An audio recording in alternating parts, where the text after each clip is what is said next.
Welcome back, everybody, to 3 Point Lines here on the Parlay. I'm your host, Luca Rosano, alongside my co-host, Noor Zainab. We hope you enjoyed our fresh new intro to the show. Pretty cool intro to segue us into this 7 game night of the NBA, or 8 game night in the NBA on this Wednesday. We got a lot of games to get to as I'm looking to personally bounce back from a very mediocre Tuesday night with my picks. I was 2-6 and my percentage actually went down. So I'm quite upset about that. I was at 54%. Now I'm at 53% as Noor beat me last night, I believe. I did. You know what sucks about the percentage? If you do well, you don't really go up. But if you do bad, you go down. So I got 4 out of 6 last night, but I stayed the same at 51%. So this is just how the ball rolls, I guess. But yeah, Luca, for the first time ever, I beat you. Let's see if that continues tonight. I don't know if it's the first time ever, but yeah, you definitely knew your Seems like stuff it. last night as a lot of the spreads did not go in my favor. Let's see if tonight is a different slate in terms of my luck as we're going to begin with an interesting game. We got the Hornets taking on the Cavaliers. The Cavaliers, they have not looked like themselves lately, and that's because they have a ton of players who are injured. But despite the injuries, the odds makers still have the Cavaliers as 4 point favorites in this spot. Yeah, you mentioned it, right? Garland's been out for a couple of games now, but he did participate in today's shoot around this morning, and he's officially listed as questionable for this game tonight. So it could be a great sign for this Cavs team, who still won't have Rondo or Levert available going forward. Hornets might be a couple guys down in McDaniels and Book Night, but Richards has been upgraded to questionable as well. So you do see maybe a little bit of a healthier roster on both ends. Hornets last played on Monday, where they got killed by the Bucks, and Cavs lost to the Wolves the same day. But coming into this matchup, though, I would have preferred the tall Cavs anyway, but knowing they might have Garland back, I think it would be the nail in the coffin tonight. Not only would he provide offensive help, but he can space out the floor while delegating the ball and running the show as a true PG. And he's averaging 20 points on the season with 8 assists, so you know his impact will be huge for this team. I'm going to go with the Cavs today. How about you? Yeah, I'm hoping Garland can play. He is questionable. We won't know for sure closer to tip off. So it's kind of tough to make a pick because if he doesn't play, I actually don't like the Cavaliers. But assuming he does give this one a go, that's going to help this Cavaliers team that has been struggling offensively. And right now they're 0-5 against the spread in their last 5 games overall. But as much as I want to take the Hornets here, they're 2-9 against the spread in their last 11. This has not been a good team to bet on whatsoever. So if Garland can go, I think he's going to inject some much needed life into this Cavaliers offense. And even if he doesn't go, the Cavaliers do have a lot of size inside.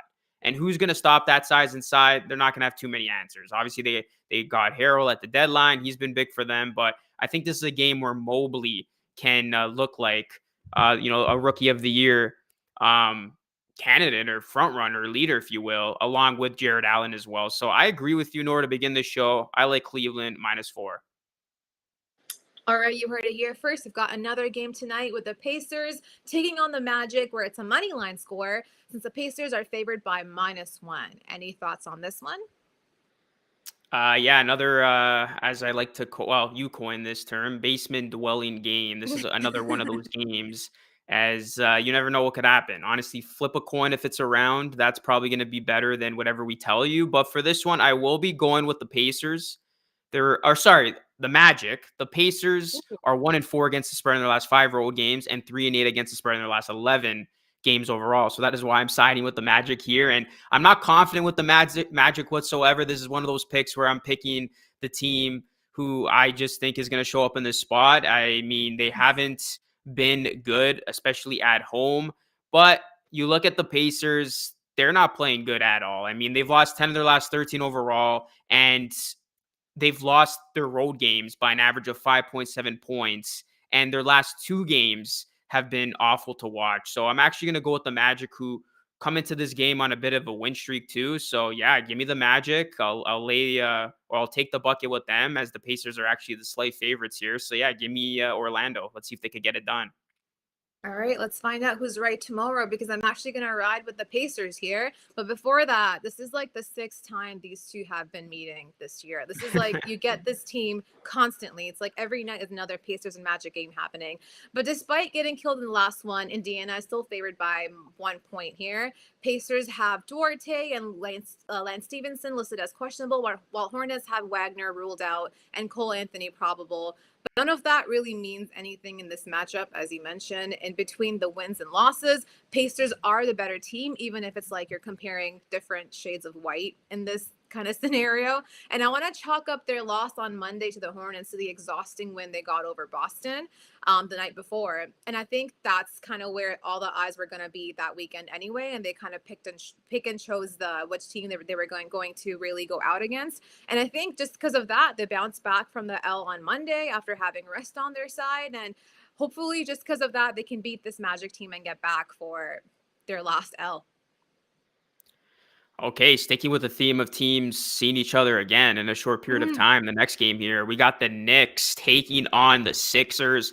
The Knicks were embarrassed last time. Oh, they look like a team that's tanking right now. They're taking on the Philadelphia 76ers that I'm not going to lie to you, Noor, as a Raptors fan, I'm actually pretty excited to see the duo of Joel Embiid and James Harden. Yep. It's like this team has been must-see TV. I know they're a rival, but anytime you get to see the Sixers in action nowadays with that duo clicking the way that they're playing, you got to stop what you're doing. You got to tune in. So is this going to be another spectacle from that too of Embiid and Harden? And will Philadelphia cover this big spread, which is 10.5?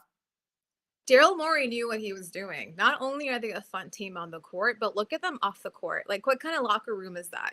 Jokes, memes, like trolling flying around all the time, probably. And in this matchup, Philly is a healthy team with literally no one on the injury report, whereas the Knicks have got Noel, Grimes, Simonic, and obviously Walker and Rose still as listed as out. Philly has won this contest on Sunday by 16 points. You already mentioned it, so the spread makes a lot of sense today. Embiid dropped 37 in that one, while Harden had 29, and Maxey came through with 21.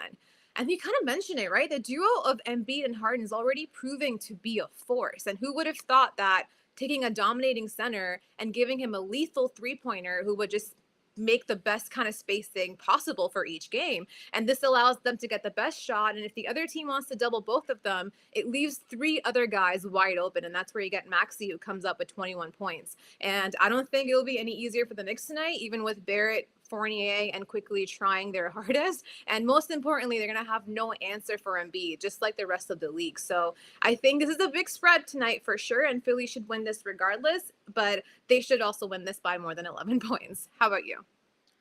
I think Wells Fargo Arena is going to be rocking tonight. This is going to be Yeah. James Harden's official Sixer debut in Philadelphia. So everybody's going to be rocking there. They're finally going to get to see James Harden do his thing live up and close. And I know a lot of people are overreacting and saying this is the second coming of Shaq and Kobe. I wouldn't go that far just yet, but this is a duo that is looking like the best duo in the NBA. They complement each other so well. Embiid, just what he does inside, having him paired with such an explosive wing player, a guy like Harden who can get his own shot, who can hit the three, get to the foul line. I mean, they are becoming the Philadelphia 70 free throws with how many free throw attempts they are getting between those two. But this is a duo that's been as advertised. Daryl Morey knew exactly what he was doing. This is why he stayed patient. This is why he was rejecting every single offer, because Philadelphia does look like a legitimate team in the East. They do look like a team that could make a run. I like them tonight. It is a big number, but you look at the Knicks, I'm just going to give you this stat, and it's going to be a summary of how their season has gone on lately. The Knicks have lost 15 of their last 18 games. This team stinks right now. They can't do anything right. I think they've packed it in. This team is not going to get anywhere near the plane, in my opinion. They're going to be a bottom feeder. They're going to be destined for the lottery. This is going to be an abysmal last 20-something games for the New York Knicks, as Philadelphia is going to continue to flex their muscles in the spot. It's going to be another big game from that duo. So give me Philadelphia big at Wells Fargo Arena and another Sixers win. All right. Speaking of the best teams in the Eastern Conference, you've got pretty much the game of the night tonight with Miami Heat taking on the Milwaukee Bucks, where the Bucks are favored by -4.5. Is this a preview for you? Let's go Miami. I'm jumping on that Miami bandwagon for this game. This has been one of my favorite teams in the East to watch, aside from the Raptors, of course. I'm going with Miami. I'm getting points in this spot. I think that's going to be a good ticket for some success here. I mean, you look at Miami, they've been pedestrian on offense, but they're going to be meeting, in my opinion, an overvalued Bucks defense. This is a team that's given up a ton of points. We've seen that so many times. And Miami, they've been one of the best defenses in all of the NBA. I think they're going to do an amazing job on Giannis and company. Miami is 12-6 against the spread this season as an underdog. So it's rare to see them in an underdog spot. And with the way they've been Mhm. playing, anytime you can get them as an underdog, you have to take them, right?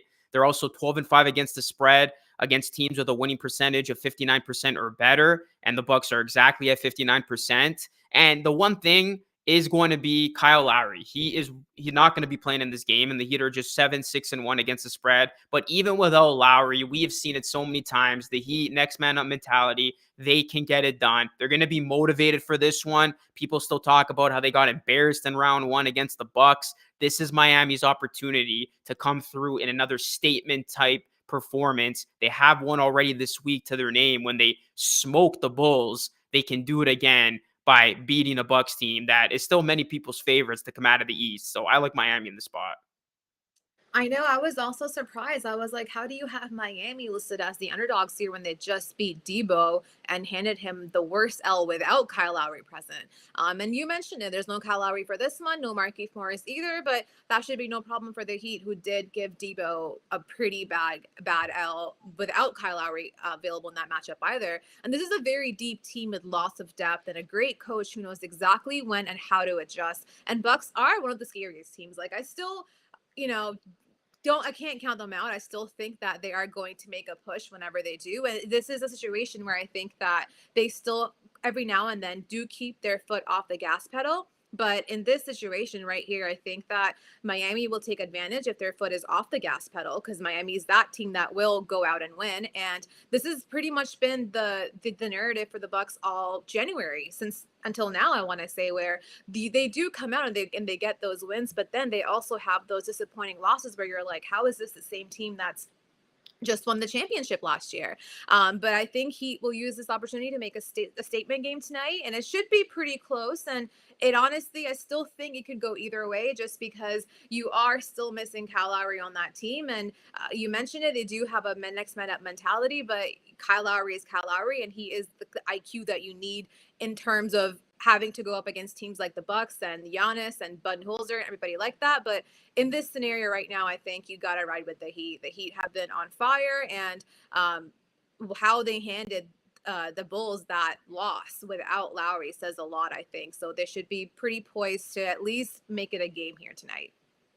It's a big week for Miami. They have the Bulls, they have the Bucks tonight, and then they have the Sixers on Saturday. So all teams that could very well make a run in this very deep Eastern Conference. Okay, next game, we got the Kings taking on the Pelicans. The Pelicans open up as 6-point favorites.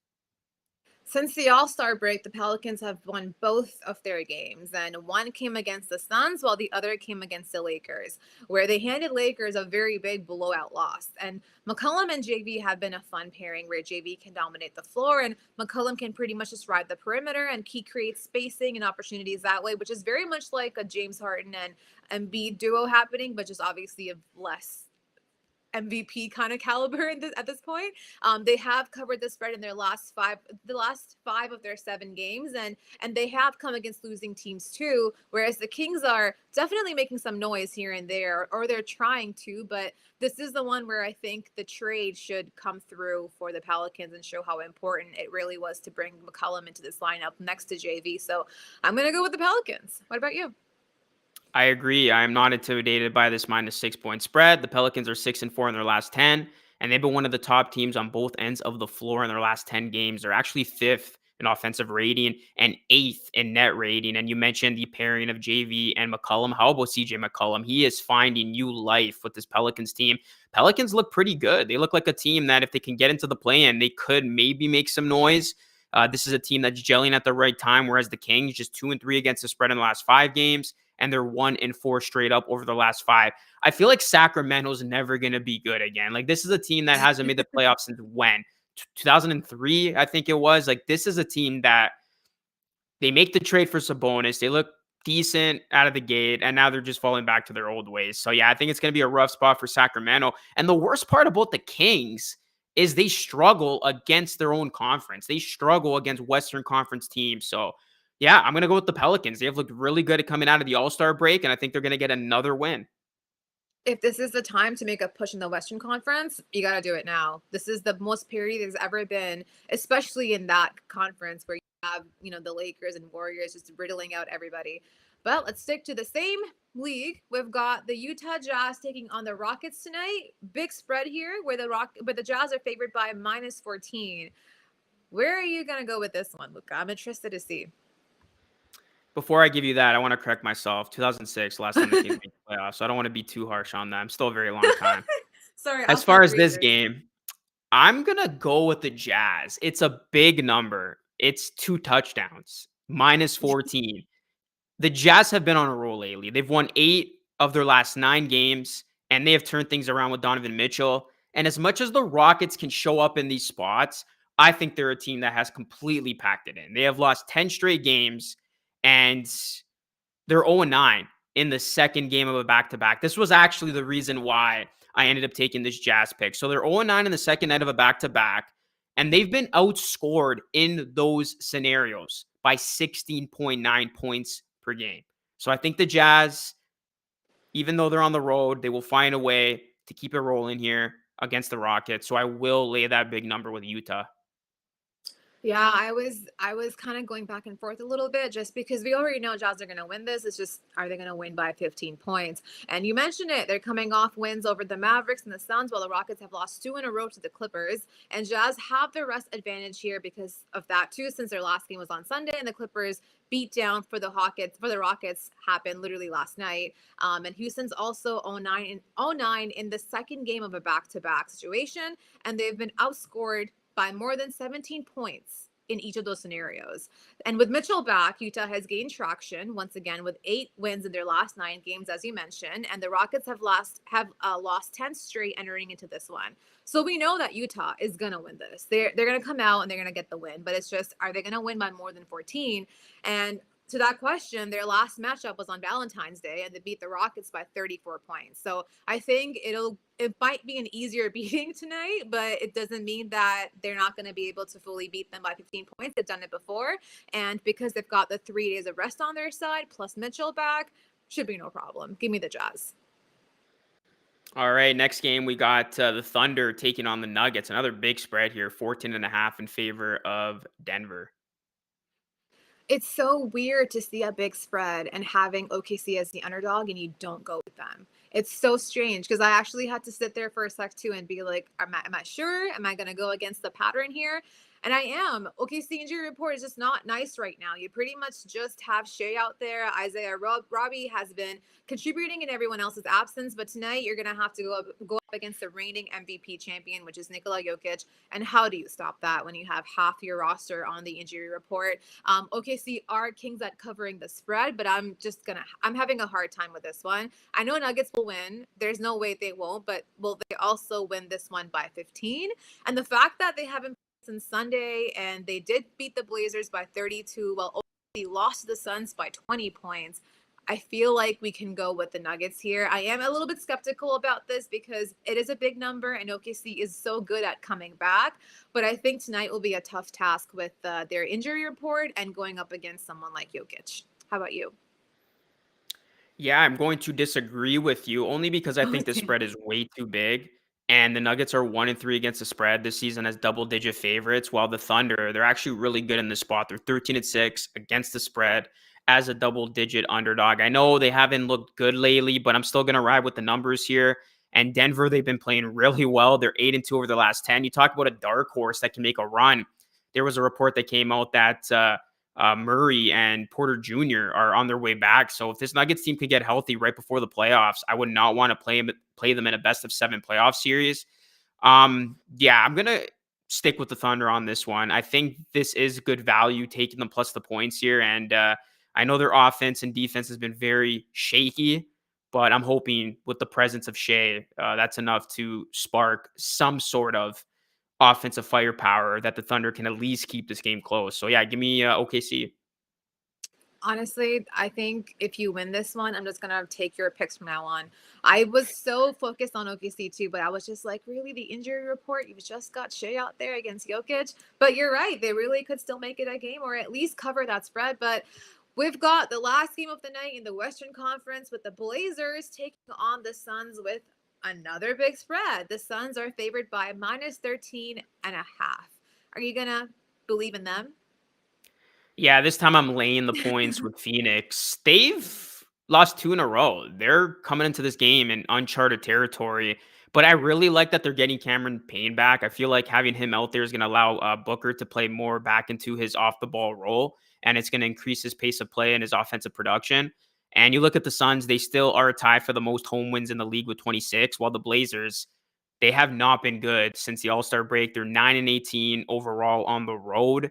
And speaking of not looking good post the All Star break, they've lost both those games by 30 points. So this is a Blazers team that's going the other way. There's just not enough talent out there. They're very shorthanded.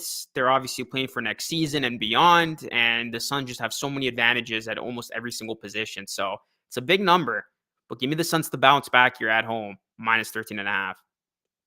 Yeah, I'm going to agree with you here. I think the Blazers have had the toughest stretch lately in Warriors, Nuggets, and now the Suns. I feel really bad for them. And the last, like you mentioned, it they got blown out by more than 30 points in each. So this spread makes a lot of sense tonight. And Fernie Simons and Josh Hart came back down to earth in the last two games, and a lot of that has to do with their injury report too. Nurkic, losing him has been a big blow, and Joe Ingles already out does not help. And now you're going to have Eric Bledsoe and Winslow, who won't be suiting up for tonight's game. That's a lot to ask from a team who's going through a retooling period and missing a bunch of guys against the best team in the NBA. And the Suns did lose to the Pelicans and Thunder, like you mentioned, in the last two games, and they only won against the Rockets and Clippers by less than 10 points. But I think this game will be more about the Blazers missing the guys and Suns actually winning this one. So I think that's why it should be a blowout tonight, just as the past two games have been for the Blazers. All right, we'll see what happens there. We have some similarities, some differences, but all in all, that's going to wrap up an 8-game slate of games in the NBA as Noor and I give you our picks against the spread. We'll see how we do, and we see if we can increase that winning percentage. But let us know who you like tonight in these games. Always exciting stuff to see what the public takes. Are they going to go with the big spreads? Are they going to take the underdog? We'll see what happens. But that is going to conclude another great edition of 3 Point Lines here on the Parlay. You can find this wherever you get your favorite podcast. We stream live on Twitter and YouTube. You can follow us all over social media. And Noor and I will be back tomorrow on the same very show. Thank you so much for watching and listening. We'll catch you all again tomorrow.